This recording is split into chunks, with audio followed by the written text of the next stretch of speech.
La mayor flota de la marina japonesa se lanza a por el enemigo. Sus enormes cañones están preparados para frenar el avance aliado. En el camino hacia la victoria nipona, solo se interponen los barcos y aviones norteamericanos.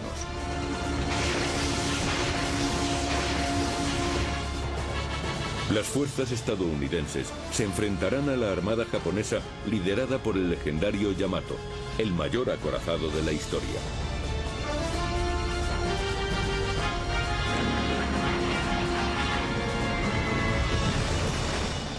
Mediante la moderna tecnología de la animación por ordenador, reviviremos las heroicas aventuras de los marinos y aviadores que combatieron y lograron la destrucción de la flota japonesa.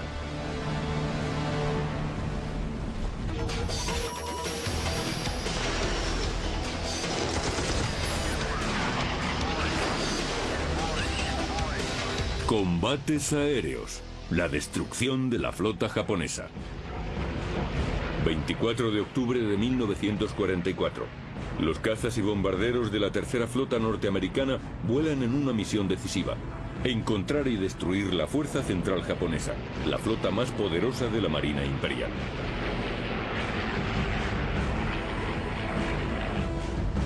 La fuerza central tiene un objetivo: eliminar a las fuerzas aliadas de tierra que ahora están invadiendo las Filipinas. El teniente Nick Fellner, de 23 años, piloto de Hell Drive, descubre incrédulo a su presa sobre las aguas. Cuando salí de entre las nubes pude ver todos esos barcos japoneses navegando en una sola dirección. Así que elegí el barco más grande que vi y fui a por él. Era el objetivo más nítido que había tenido nunca frente a mí. El objetivo de Fellner es de hecho el mayor y mejor armado navío que nunca haya surcado los mares: el buque insignia japonés, el Yamato. Esta mole de 72.000 toneladas posee los cañones más poderosos de la historia. Su batería principal de 46 centímetros puede lanzar casi 1,5 toneladas de explosivos a unos 40 kilómetros. El Yamato fue diseñado para que pudiera destruir cualquier acorazado enemigo a gran distancia.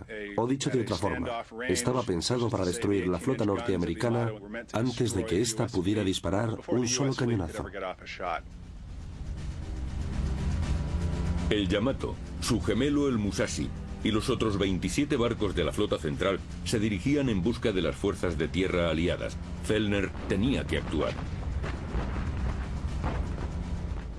Nos pusimos en formación de ataque. El plan era atacar con el sol a nuestra espalda. Eso nos daba la oportunidad de acercarnos sin que los artilleros de la cubierta pudieran dispararnos. El Yamato activa sus 150 cañones antiaéreos. Fellner hace un picado hacia el ojo del huracán.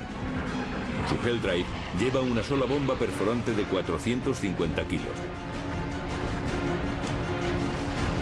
Fellner debe dirigir su avión al objetivo, acercarse lo más posible y volar entre el fuego enemigo. Deberá avanzar unos 10.000 pies en un picado casi vertical con su máquina a tope.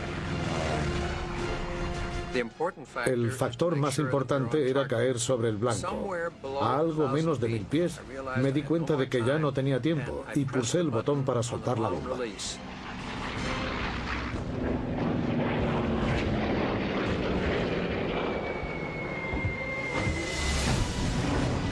En el último instante, Fellner tira de la palanca ascendiendo en retirada a 9 Gs. Y mira hacia atrás, hacia su objetivo.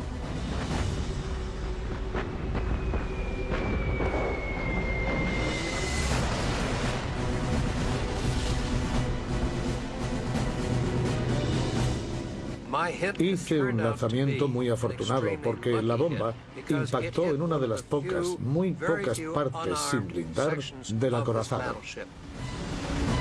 La bomba de Fellner atravesó la cubierta y explotó en el interior del buque.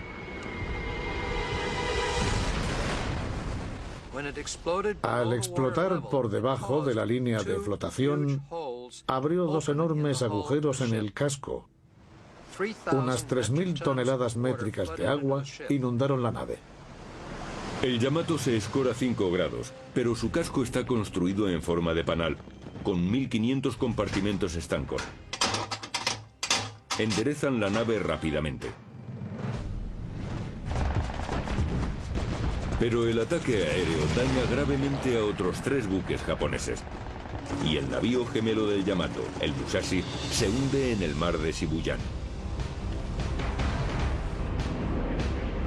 De los 259 aviones que han tomado parte en el ataque, solo 18 han sido derribados.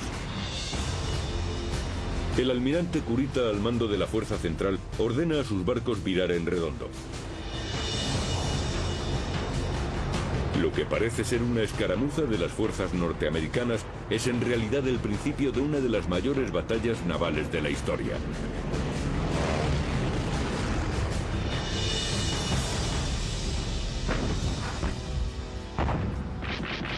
El final de la guerra se acerca. Japón necesita desesperadamente frenar el avance aliado. El general Douglas MacArthur ha desembarcado en la isla filipina de Leyte con una fuerza de 200.000 hombres.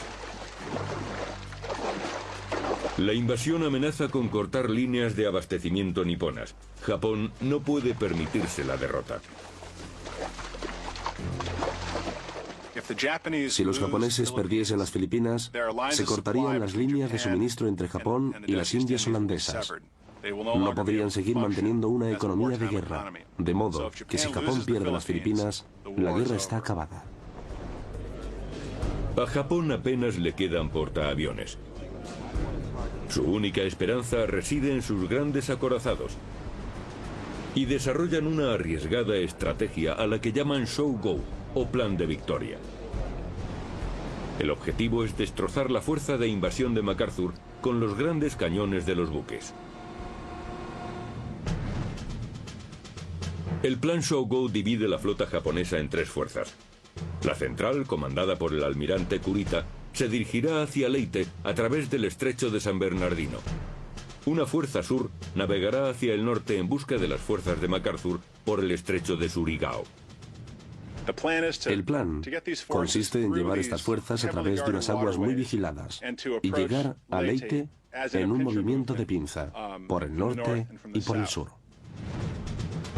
La estrategia del plan es el engaño.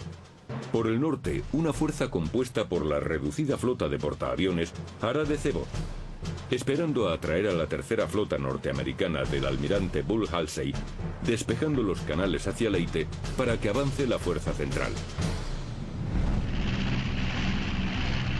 Ahora, tras el exitoso ataque aéreo sobre la fuerza central, Halsey pica el anzuelo. Cree que Kurita se está retirando, así que se mueve hacia el norte para perseguir a los portaaviones japoneses. Entonces, apenas 2 horas después de haber dado la vuelta, el almirante Kurita ordena al Yamato y a los restantes buques que inviertan el rumbo hacia Leyte.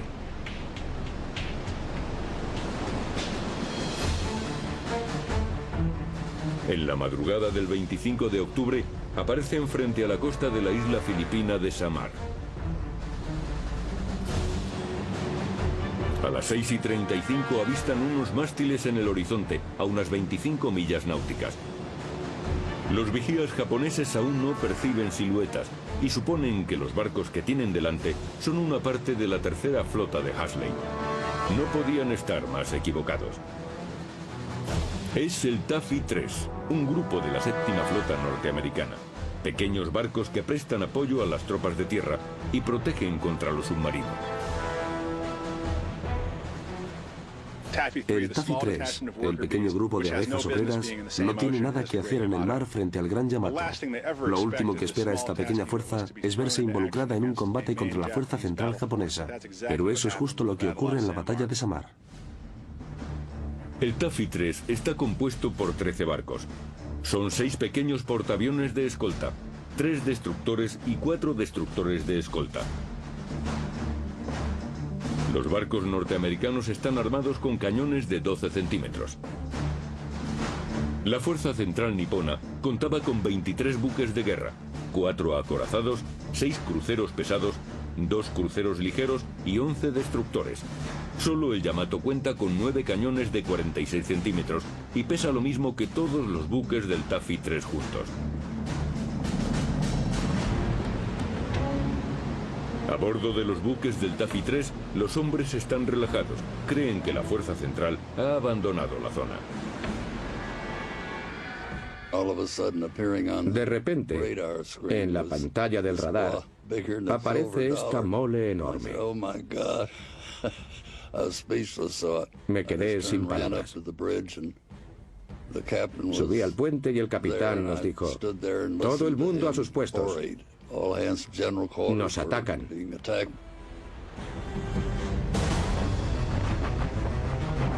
A las 6:59, los cañones de 46 centímetros del Yamato abren fuego sobre el Taffy 3.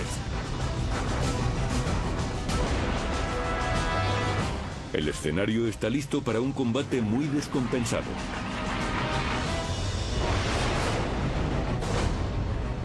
David y Goliat se enfrentan en alta mar.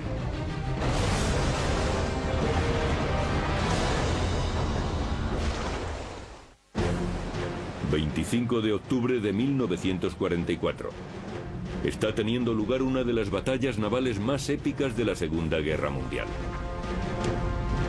La Fuerza Central japonesa ha abierto fuego sobre Taffy 3, un grupo de pequeños buques norteamericanos. Los inmensos cañones del Yamato han entrado en acción.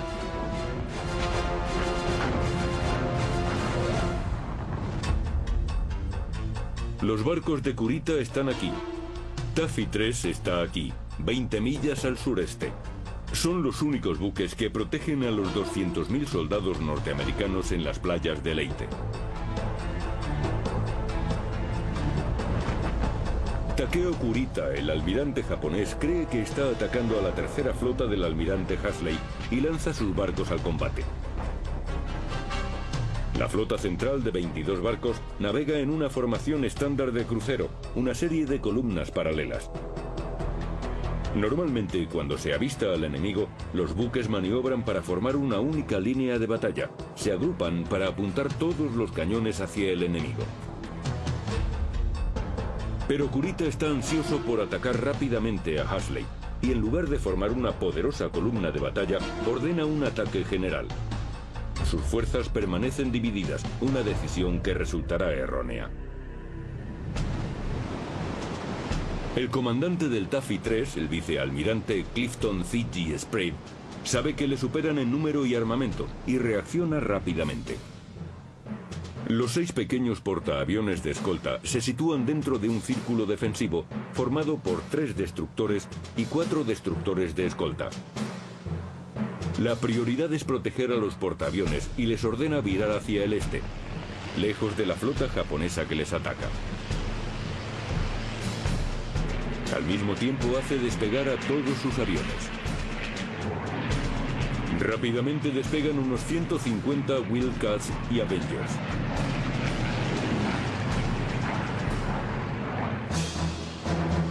Los destructores y los destructores de escolta lanzan una pantalla de humo protectora.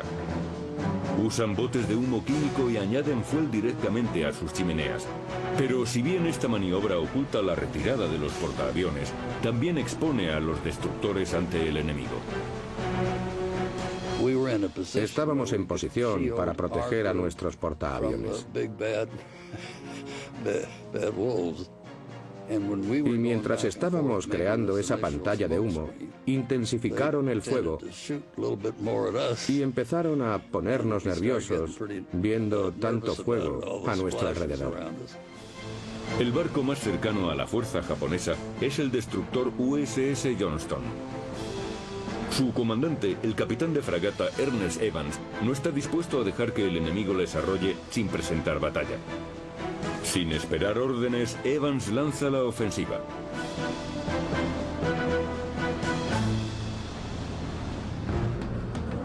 En lo que parece una misión suicida, Evans ordena poner velocidad máxima y virar el timón a la derecha. El Johnston rompe la barrera defensiva y va directo a atacar al enemigo.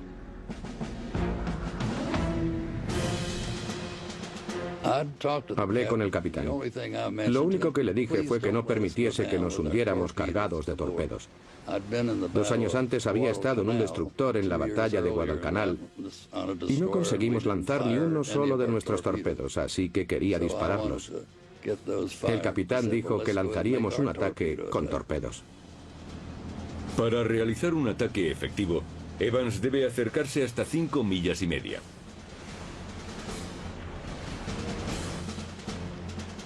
Pero la artillería naval japonesa puede alcanzar 3 o 4 veces esa distancia. Una sola andanada del Yamato podría echar a pique al Johnston.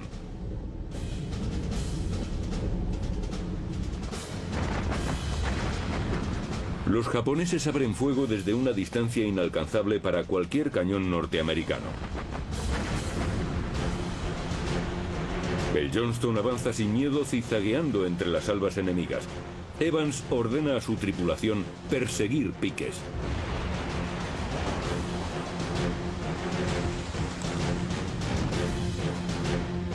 En esta táctica defensiva, el buque se dirige hacia las columnas de agua levantadas por el impacto de los proyectiles enemigos, suponiendo que los artilleros no dispararán 2 veces seguidas al mismo lugar. Nos lanzábamos directamente hacia allá, esperando que sus artilleros cambiasen los ajustes o la elevación de los cañones en el siguiente disparo. El Johnston se acerca a los barcos enemigos. Está a 10 millas, la distancia de ataque para sus cañones de 12 centímetros. A las 7:10 de la mañana, el Johnston abre fuego sobre el crucero pesado que va en cabeza, el Kumano. No creía que pudiéramos atravesar el blindaje de un crucero, pero podíamos dañarlo, inutilizar los cañones pequeños y cosas por el estilo.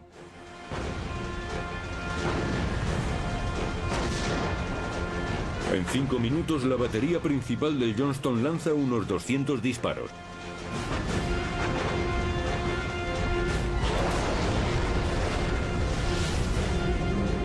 Los proyectiles de 24 kilos estallan sobre la cubierta del Kumano.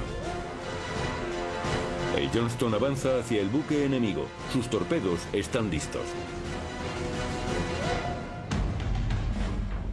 El Johnston es un destructor de la clase Fletcher, diseñado para escoltar y proteger contra lanchas torpederas y submarinos. Al pesar solo 2.100 toneladas, a los destructores como el Johnston se les apoda latas por su falta de blindaje. El Kumano es 6 veces más grande que el Johnston.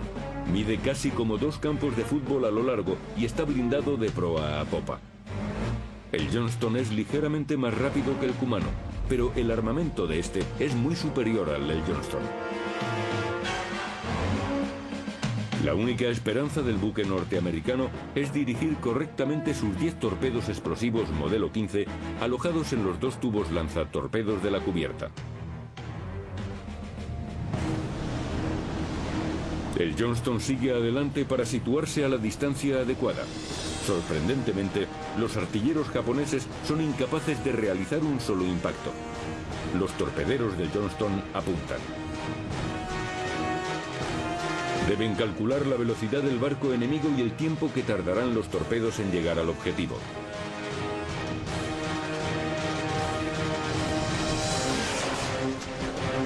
Tras la orden del capitán Evans, las explosiones de aire comprimido lanzan los torpedos al agua.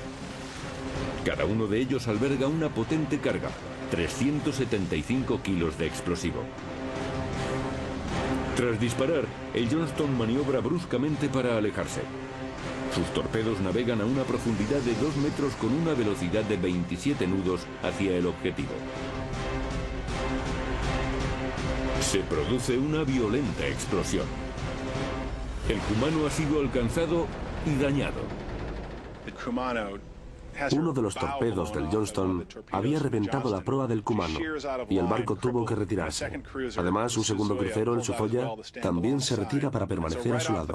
Así que de buenas a primeras, gracias a la audacia del capitán Evans, 2 de los 6 cruceros pesados de los japoneses quedan fuera de combate en los primeros 10 minutos. Pero el triunfo del Johnston tiene su precio. Ahora se encuentra a 7 millas del acorazado Congo, una distancia óptima para el disparo.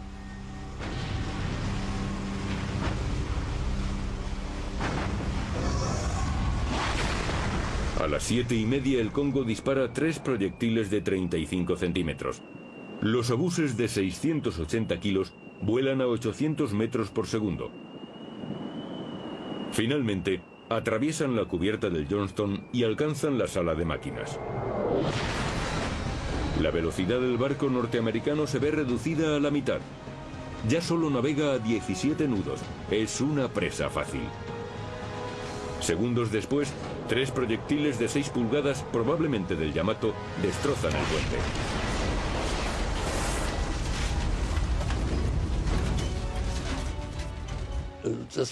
Fue como si hubieran sacudido el barco. Nuestro mástil principal se partió en dos. Tras los impactos, yo estaba alerta a todo lo que ocurría y vi cómo el mástil se venía hacia abajo. Fue un caos absoluto. Los proyectiles japoneses paralizan las torretas de popa de 12 centímetros, accionadas eléctricamente. Mi cañón estaba bajo el control del artillero jefe, pero cuando recibimos ese impacto, todo se bloqueó.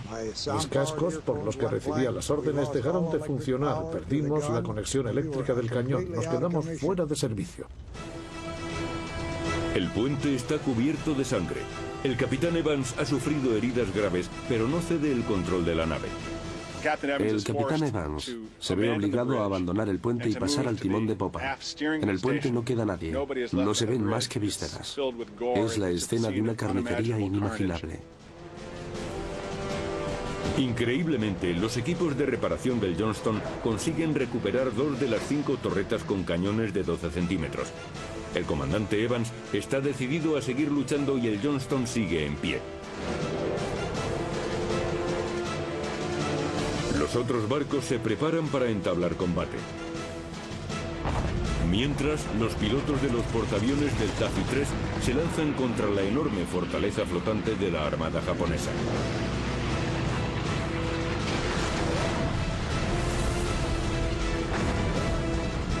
La batalla, que comenzó siendo un enfrentamiento desigual, es ahora un enfrentamiento abierto.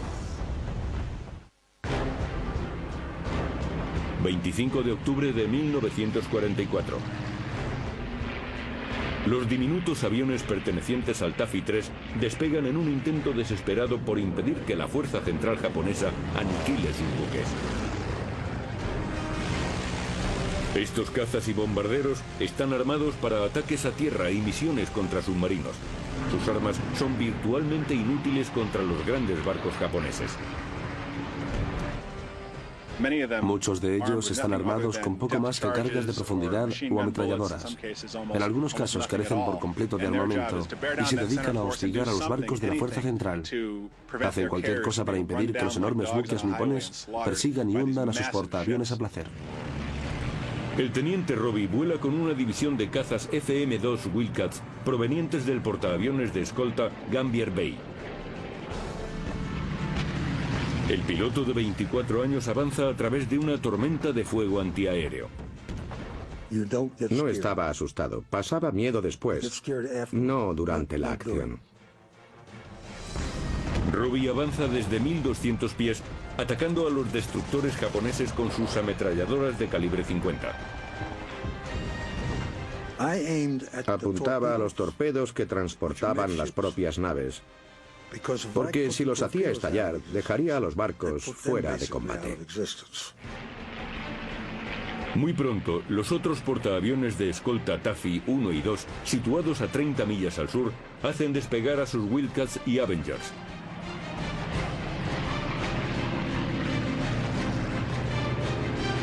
A las 7:15, cientos de aviones aliados llenan el cielo.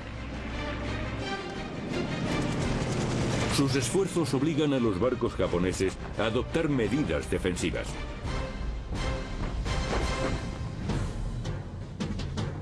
Esta pausa en el ataque japonés permite a los destructores Hall y Herman lanzar sus torpedos. Los del Herman se desvían de su objetivo, pero avanzan hacia el Yamato. El buque insignia japonés tiene que virar completamente para evitar el impacto. Desde la carlinga de su FM-2 Wildcat, Robbie observa la maniobra del Yamato y decide atacarlo con sus ametralladoras. Empecé a disparar a las posiciones antiaéreas de la cubierta de proa porque estaban desprotegidas. Pero cuando ya no podía dispararles porque volaba demasiado bajo, disparé al puente hasta agotar la munición. Sorprendentemente, tras el ataque estadounidense, el Yamato no vuelve al combate. Pero la fuerza central de Kurita todavía conserva un temible poder bélico. A las 7:35, el diminuto destructor norteamericano de escolta Samuel B. Roberts se une a la batalla y lanza sus torpedos contra el acorazado Chokai.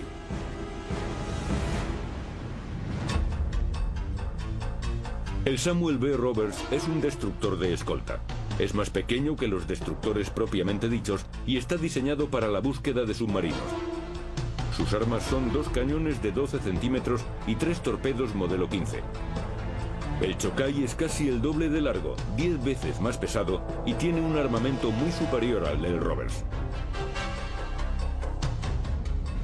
Teníamos a un destructor de escolta haciendo algo para lo que no estaba preparado. Teníamos a hombres haciendo algo para lo que nunca fueron entrenados, pero lo hicieron. En su avance, la tripulación del Roberts divisa al destructor Johnston dañado tras el combate. Para el marinero de primera clase de 18 años, Jack Jusen, la visión del capitán Evans en la cubierta del Johnston le alentó. Allí en la popa estaba el capitán Evans dando órdenes y al verlo gritamos: «Mirad, es el capitán Evans, Dios mío». Y cuando pasamos a su lado nos saludó. Hizo un rápido saludo a nuestro capitán. Camuflado por el humo, el Roberts avanza hasta situarse a unas 2,5 millas del Chokai. Podíamos ver sus 2 cañones de proa de 20 centímetros apuntando hacia nosotros. Me dio la impresión de que me iba a dar entre los ojos. El Chokai dispara sus proyectiles de 20 centímetros. Cada uno pesa unos 140 kilos.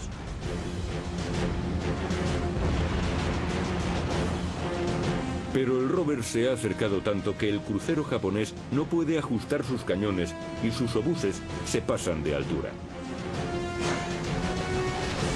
El Roberts lanza entonces hacia el Chokai 3 torpedos modelo 15 de 7 metros de largo que consiguen un impacto directo en el crucero pesado. Teníamos 18 años. Gritábamos como si fuera un partido de béisbol. Entonces el Roberts ataca con las únicas armas que le quedan. Empezamos a dispararles con nuestros 2 cañones de 20 centímetros. Eso era todo lo que nos quedaba, pero estábamos dando en las partes superiores de esos cruceros. Un proyectil de 12 centímetros puede rebotar en el casco, así que nuestros artilleros apuntaban a las partes más vulnerables. Durante 60 minutos, el Roberts se bate en igualdad contra adversarios que son de 10 a 30 veces más grandes. Hacen más de 600 disparos con sus cañones de 12 centímetros. Pero a las 8:15, el Roberts se hace pedazos tras varios impactos devastadores. Nuestro cañón de popa recibió una andanada de proyectiles de 20 centímetros. Cuando se disipó el humo, el artillero jefe nos dijo que el cañón 42 se había desintegrado. Yo conocía a 2 chicos allí y solo podía pensar en su muerte. Fue entonces cuando entendimos el significado de la expresión luchar hasta el final. Asumiendo su último desafío, el cañón de 12 centímetros de proa del Roberts, el único que les queda, dispara e incendia la cubierta del crucero Chikuma y destroza su torreta número 3.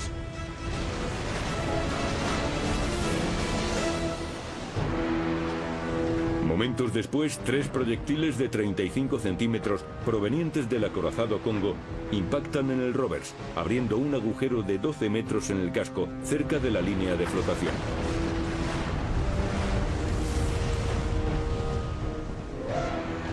Podía entrar una furgoneta por ese agujero. Se filtraban toneladas de agua. Nos quedamos completamente parados. Alguien gritó: «Abandonad el barco, sálvese quien pueda». A las 9:35, Yusen y sus camaradas de a bordo abandonan el barco y rezan para que les rescaten. 30 minutos más tarde, el Samuel B. Roberts, que sería conocido como el destructor de escolta que luchó como un acorazado, se hunde bajo las olas. El buque arrastró consigo a 89 marineros. Las latas del Taffy 3 están sucumbiendo al poder de la flota japonesa.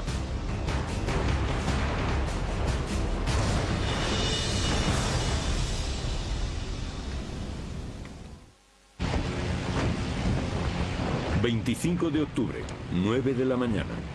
La batalla para proteger la fuerza de invasión de MacArthur dura ya más de 2 horas.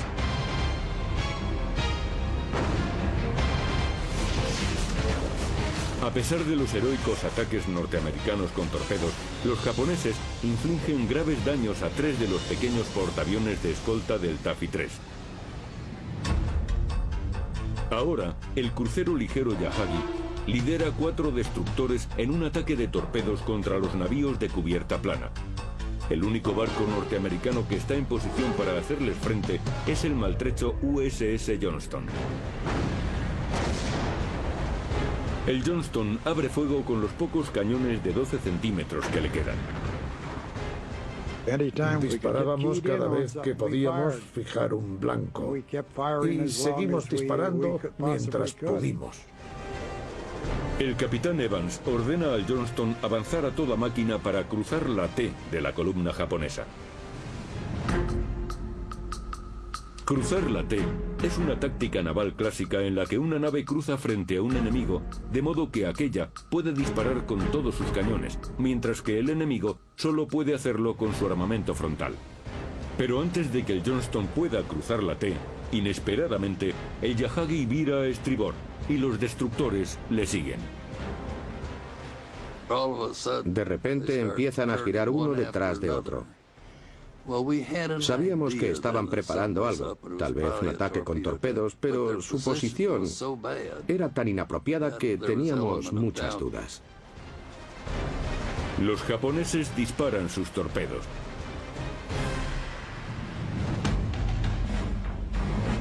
El torpedo japonés tipo 93 o Long Lance fue uno de los más efectivos durante la guerra.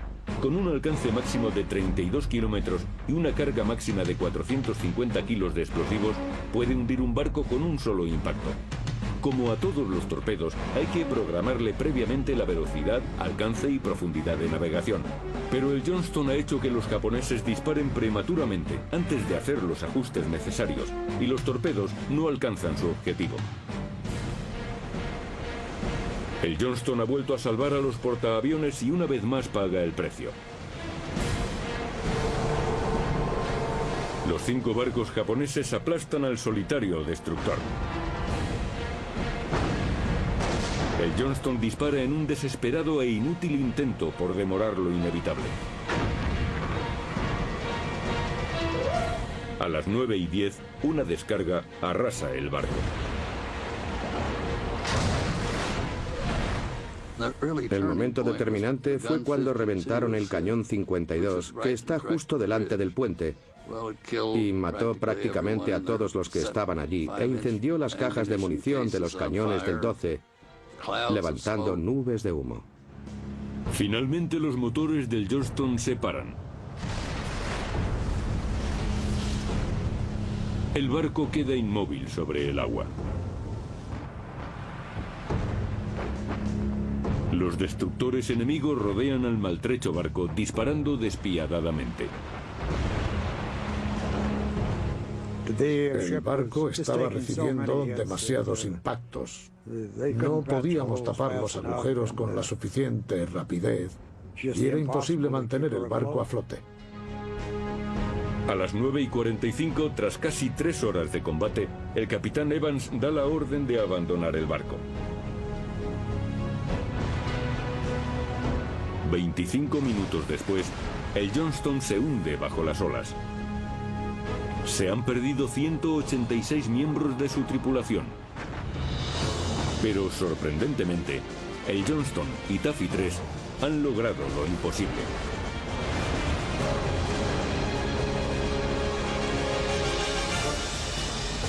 El almirante Kurita ordena a los 20 barcos de la flota central que quedan intactos volver a casa. Gracias a la determinación de los pilotos y marineros estadounidenses, la fuerza de invasión de MacArthur se ha salvado. La batalla de Samar ha concluido. David ha derrotado a Goliat. El almirante Sprague dijo que según él, la decisión del almirante Kurita de virar en redondo se debió a que había recibido demasiados daños para seguir adelante. Creo que probablemente empezó a sospechar que el plan So-Go no era viable. Su decisión fue un tanto extraña, pero teniendo en cuenta los factores, es comprensible. El éxito del Taffy 3 al conseguir que la flota central retroceda supone un gran sacrificio. 2 destructores, 2 portaaviones y un destructor de escolta han sido hundidos. Casi 1 millar de supervivientes de entre sus tripulaciones, incluyendo a Jack Jusen, Bob Hagen y Bob Hallenbaugh, pasan 70 horas en las aguas plagadas de tiburones antes de ser rescatados. Más de 1000 marineros y pilotos han muerto. Tras su heroico servicio, el Taffy 3 recibe una mención presidencial por su extraordinaria valentía en acción. El capitán Ernest Evans del Johnston abandona el barco con su tripulación, pero no se le volvería a ver. Se le otorga la medalla de honor a título póstumo. El poderoso Yamato no tendrá ningún honor. El acorazado más poderoso de la historia ha demostrado ser tan solo el elemento más llamativo del combate. En realidad, esa fue la única oportunidad que tuvo el Yamato de hacer lo que se esperaba de él: usar sus gigantescos cañones para vencer a la flota norteamericana en una batalla decisiva. Por eso, al dar la vuelta, Kurita, en cierto modo, traicionó al espíritu del Yamato. Tras la batalla de Samar, el Yamato volvió a Japón. 6 meses más tarde, en abril de 1945, se embarcará en una misión suicida para salvar el imperio japonés.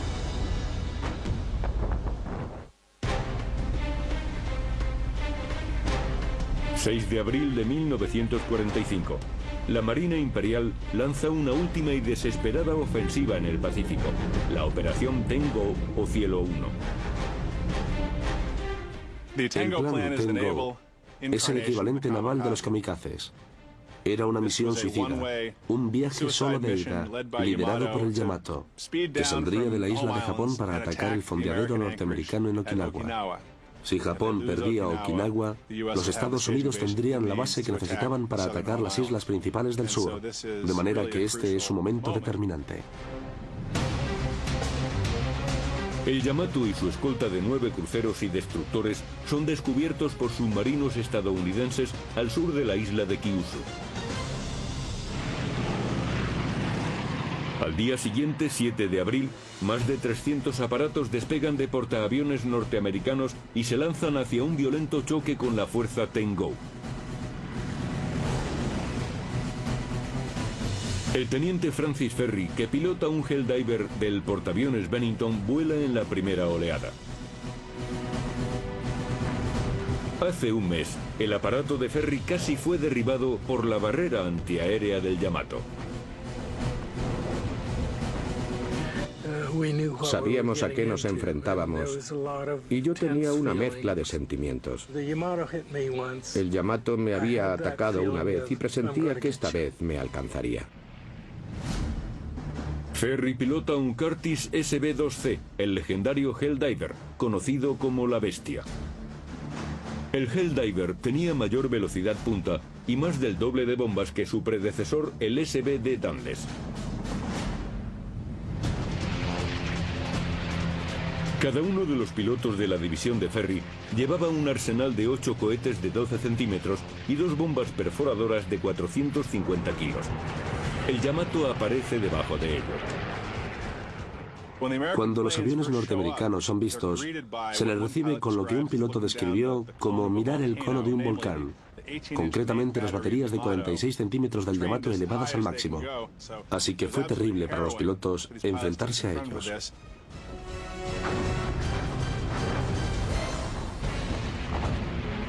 A las 12:20 del mediodía, Ferry pica desde 3000 pies de altura apuntando al blanco. Usé mis cañones de 20 milímetros para ayudarme a apuntar porque llevaba trazadoras.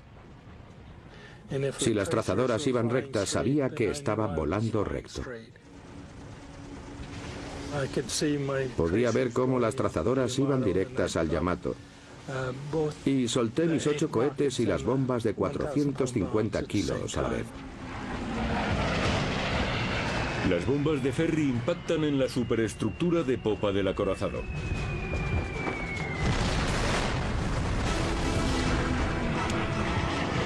Los otros Helldivers vuelven a lanzar sus ataques. En mi anterior ataque al Yamato, solo vi humo. En este otro, vi fuego.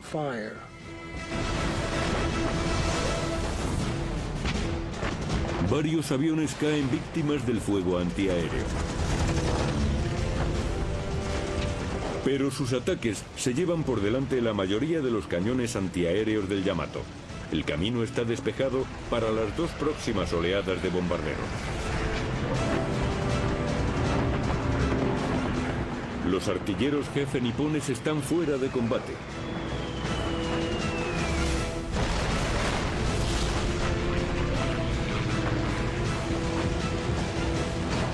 Entonces, los TBM Avengers bajan en picado lanzando torpedos modelo 13. Estos torpedos aéreos se zambullen a una profundidad determinada y detonan con el impacto. Las cabezas de 270 kilos desgarran los compartimentos estancos de babor. El lado de babor se estaba inundando y el buque escoraba. Es muy difícil apuntar a un barco que ladea. Los japoneses intentan compensar inundando el lado de estribor, pero estas medidas solo le conceden al Yamato media hora de vida más. Pasadas las 2 de la tarde, los impactos de al menos 15 bombas y de numerosos torpedos han hecho del acorazado más poderoso de la historia una mole a la deriva. Se sienten 2 cosas. Por un lado, satisfacción por haber cumplido tu misión, pero también tristeza por bombardear una nave llena de chicos jóvenes. Es un pensamiento que me persigue todos los años. Cada 7 de abril se repite.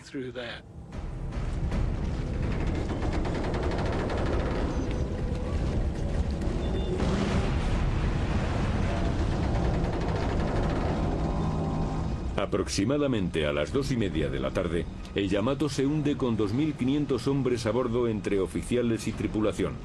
Solo 270 supervivientes son rescatados. Pero el orgullo de la flota japonesa no sucumbirá sin estruendo. Antes de hundirse, bajo la superficie, su polvorín estalla.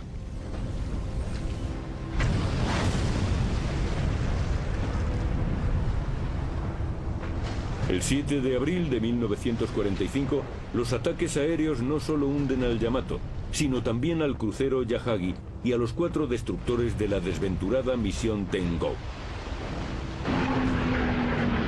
De los más de 300 aviones norteamericanos involucrados en el ataque, solo se perdieron 10, junto a 12 pilotos. En junio de 1945, tras 2 meses de terribles combates, los aliados aseguran la posesión de Okinawa. Tras el fracaso de la misión Tengo, la flota japonesa, que aún estaba operativa, nunca saldría de nuevo a enfrentarse con el enemigo. El Yamato fue diseñado como la encarnación del poder y la gloria imperiales. Irónicamente, sus llamas se convirtieron en la pira funeraria de toda la armada japonesa.